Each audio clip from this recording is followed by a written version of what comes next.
Namo tassa bhagavato arahato samma sambuddhassa. Today we are going to talk about a Buddhist psychotherapy. Now, as I said earlier, the psychotherapy, according to the Buddhist way of thinking, is a growth technique, beginning to grow or evolve. That means the human consciousness has to grow or evolve. That means we become more conscious. And this is why ultimately it is called awakening, Sambodhi. Sambodhi really means awakening. So Buddha is the awakened one. So in order to discuss that, it is useful to compare the Buddhist way of thinking with some Freudian concepts, because Freud has come very close to the Buddhist ideas. And when we speak of Freudian thinking, we must say that Freud spoke about the mind in various ways, but there were three stages in Freud's life when he started speaking about three different things. The first stage was when he spoke about what is called the psychic determinism. The psychic determinism was simply that everything that happened in the mind happened due to the presence of the necessary conditions. That means it is deterministic. It's not that some person inside is doing something, but simply that when the necessary conditions are present, something happens. So it's like a machine working. The human mind is compared to a machine. Today, there is a subject called Cybernetics, which is really dealing with the human mind, comparing it to an automatic machine like the computer. And so this way of thinking, which is called psychic determinism, there Freud was trying to explain how the mental process was working. And he tried to show that when the senses are being stimulated, perception takes place, and how thinking, reasoning, memory and things like that begin to form, and also how the emotions are excited, and how the emotions begin to act and things like that, how that leads to an action, the physical behavior. And so this kind of thing is simply very similar to the Buddha's way of thinking. And then the next stage was when Freud began to speak about the unconscious. What he saw was that what we think and what we do, most of the time we are doing unconsciously. And there is an unconscious process going on. We are not fully aware of it. And this unconscious process very often creates problems. And so people are not able to deal with that because it is unconscious. So he divided the mind into three parts: the unconscious, the pre-conscious, and the conscious. So he thought that the mind, some parts are fully unconscious, some parts you can recall with difficulty, some things are fully conscious. And then there was the third stage when Freud began to speak about three parts of the personality: the id, the ego, and the superego. Id referred to the emotional impulses. The emotional impulses are the id, which is actually the desire for pleasure and the hatred of pain. And so pleasure is desired and pain is hated, and we are all the time trying to get more pleasure and less pain, to maximize pleasure and minimize pain. So this is what the id is doing. So what he pointed out was that the child and the animals are mainly controlled by the id, because they are mainly going in search of pleasure and avoiding pain. But as the child becomes more and more mature, the thinking and reasoning begins when the brain develops and the brain is being used to think and reason out. But before the thinking and reasoning comes, the adults have to control the child. And in controlling the child, the adult has to sometimes punish the child and to get the child to do things in the right way. And a sense of right and wrong, good and bad, enters the mind of the child before the thinking part comes properly. And so that idea of good and bad becomes the conscience, and which makes you feel guilty. So that conscience part Freud called the superego, and the thinking and reasoning part he called the ego. So I was trying to find out why he used the word ego for that, the thinking and reasoning. Most probably because he was influenced by Descartes, the philosopher who said, "I think, therefore I am." So he identified the thinking with the self. So this is why he used the word ego to refer to the thinking part. And the id is the Latin for it, it, it. And it means it is neuter gender. So the emotions are taken as the neuter gender, whereas the thinking, reasoning is taken as the he or she part, which is the ego. And the conscience was called the superego. So these three parts of the personality was actually had three purposes. The id was interested in pleasure.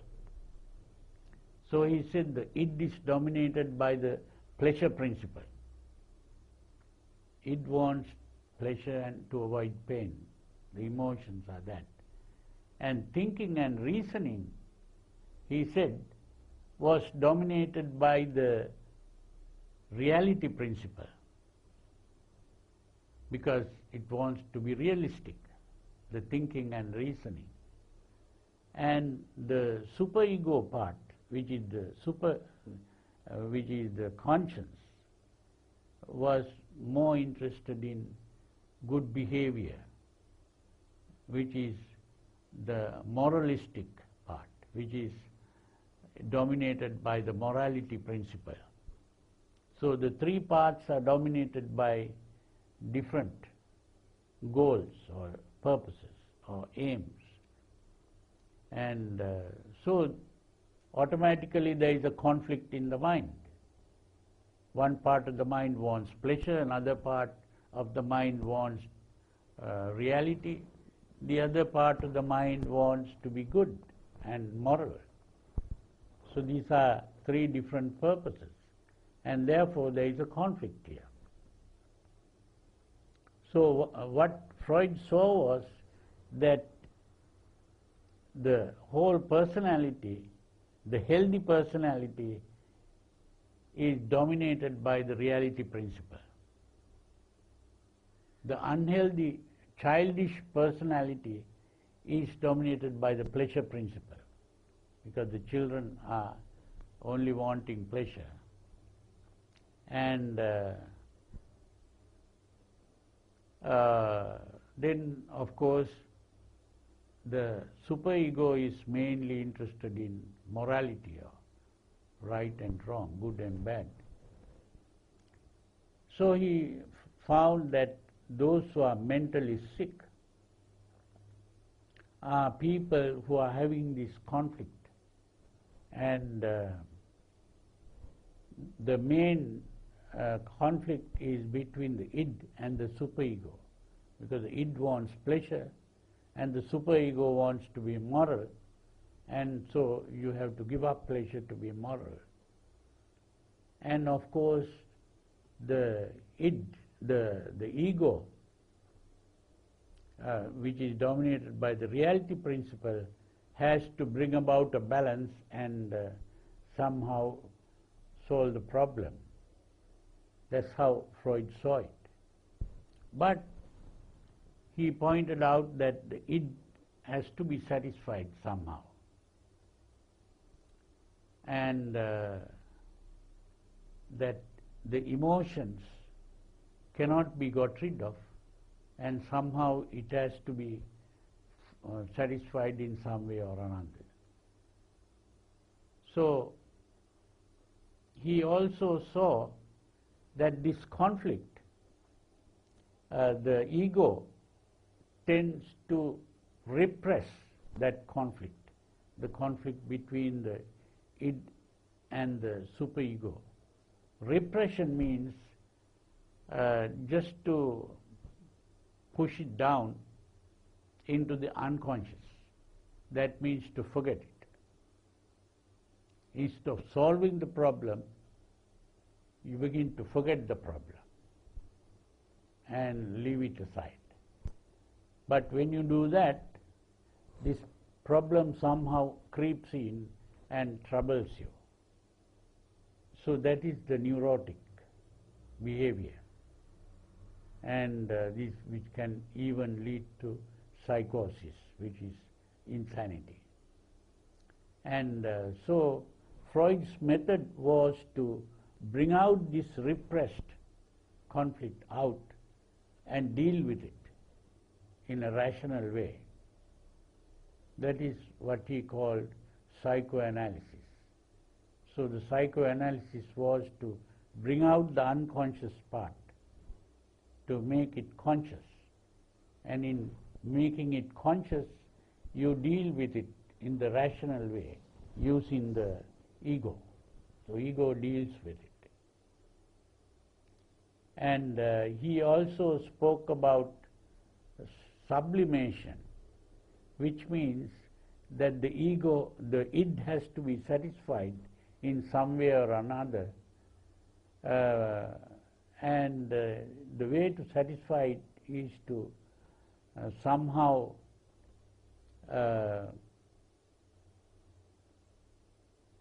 finding satisfaction in a socially acceptable way. And socially acceptable way means say if you are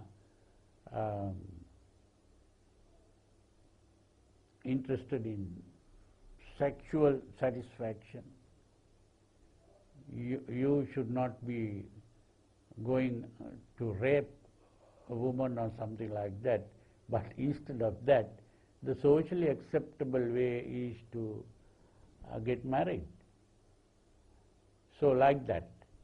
And if it is anger, for example, you have an enemy and you want to take revenge on the enemy. So instead of going and killing the person or fighting, you have to file action in courts. So that is a socially acceptable way. So that sort of thing, and that is what is called sublimation. And various other ways we can satisfy these emotions. So this is the way Freud saw it. But when we think of the Buddhist way, Buddha has been speaking about these same things, although in a slightly different way. The psychic determinism, that is also accepted in Buddhism, that everything is happening due to the presence of the necessary conditions, and that is the meaning of paticca samuppada, the psychic determinism. And then the idea of the unconscious is also there. So this is why I say the word avijja really means unconscious rather than ignorance, usually translated as ignorance. It's not just ignorance, it is unconsciousness. You are not aware of it. So it is from an unconscious state that the mental activity begins, and it is all done unconsciously. So then about the three parts of the personality, although the Buddha didn't speak in those terms, but he was aware of this problem and he explained it in a different way. For example, when you take the first sermon of the Buddha, what is called the Dhammacakka Pavattana Sutra, what is he talking about? He says there are two extremes to be avoided. One is devotion to sensual pleasure. The other is self-mortification. And avoiding these two extremes, we must take the middle path. And the middle path is what is called the Noble Eightfold Path. Now this is very important. And here he is dealing with the same thing that Freud is talking about. And that is devotion to sensual pleasure in Freudian terms will be to be dominated by the id, because the id is going after sensual pleasure. And devotion to self-mortification in Freudian language will be being dominated by the superego. The superego wants to be moral and control the passions and things like that, and that is the self-mortification. And avoiding these two extremes, to be dominated by taking the middle path, is to take the Noble Eightfold Path. And the Noble Eightfold Path begins with Samma Ditti, the right understanding, right thinking. That is itself the reality principle. The reality principle, which is the ego, what ego of Freud. So what Freud called the ego doesn't mean a real self or things like that. It's not what is called egotism. It's not egotism. The important thing here is that he used this word ego to refer to the rational part of the personality. So it is this rational thinking that leads to the sammaditthi, or the right understanding, or what I call the harmonious perspective. Now that is the thinking part, and according to the thinking you begin to live, which is the samma sankappa, samma vacha, samma kammanta, and so on. The whole Noble Eightfold Path is really living in the realistic way, the realistic living. Now the important thing, the difference between the Freudian thinking and the Buddhist thinking is that Freud thought that the purpose of the ego was to satisfy the id in some way. And so the ego was more like a slave of the id. And but the Buddhist way of thinking was that not to be just satisfying the id. The ego has to direct the id. The ego, which is rational, must be thinking rationally and doing things according to reason. And why Freud wanted to get the id satisfied is mainly because he thought the emotions cannot be got rid of. But what the Buddha saw was that it is possible to get rid of all emotions, and emotions are not really necessary. Emotions have been necessary when the thinking faculty was not developed in the lower animals and also even in the child. But when the reasoning, thinking faculty is developed, we don't really need the emotional part. So it can be completely removed. And it is possible to remove it. This is the thing that the Buddha saw. And another important thing that the Buddha saw was that the emotions, when agitated, activated, is powerful. But when the emotions are calmed down, it is not so powerful. So the emotions are got rid of not by sort of taking something out. It is a matter of calming down the mind. When the mind is calmed down, the emotions are absent. So emotion is simply a temporary agitation of the mind. And when the mind is calmed, the emotions are absent. So it is possible to calm the mind and relax the body. Today, those who talk about stress and stress management, they have begun to realize the importance of relaxing the body and calming the mind. So what the Buddha saw was that it is possible to purify the mind and calm the mind. That is the meaning of meditation. Meditation is a way of purifying the mind and calming the mind. So when the mind is purified and calmed, then it is able to think more clearly also. And it is by thinking more clearly that we can acquire the harmonious perspective or the right understanding, and then act according to that right understanding. That is the healthy personality. So the mental health can be gained through a process of calming the mind, learning to relax the body and calm the mind. and at the same time we can act in the right way.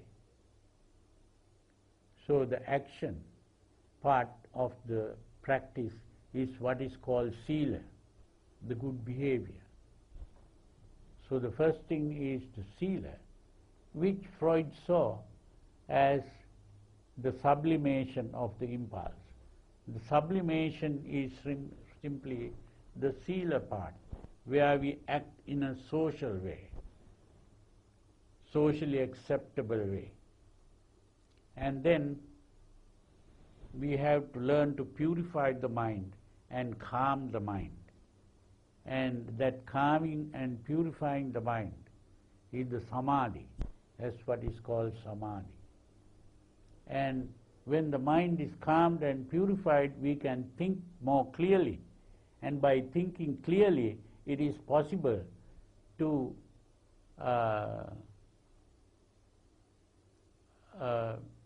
live in the right way, the healthy way. And that is to live according to what is called the Noble Eightfold Path, what I translate as the supernormal Eightfold Way. It is supernormal, it's not just noble. The supernormal means you go beyond the normal when you get into the perfect way of behavior. So mental health is something supernormal. So this is why the Buddha says, even if there is a man who had lived for 100 years, and if he says, I have lived for 100 years and I have never suffered any physical sickness, it may be true, but he says, it is impossible for a person to say that I have lived for one day and I have not suffered from any mental sickness, because except an arahant or a Buddha, because that is the real person who has become perfect in mental health. So I hope you understood the importance of the Buddhist psychotherapy, and may you all be well, comfortable, peaceful and happy.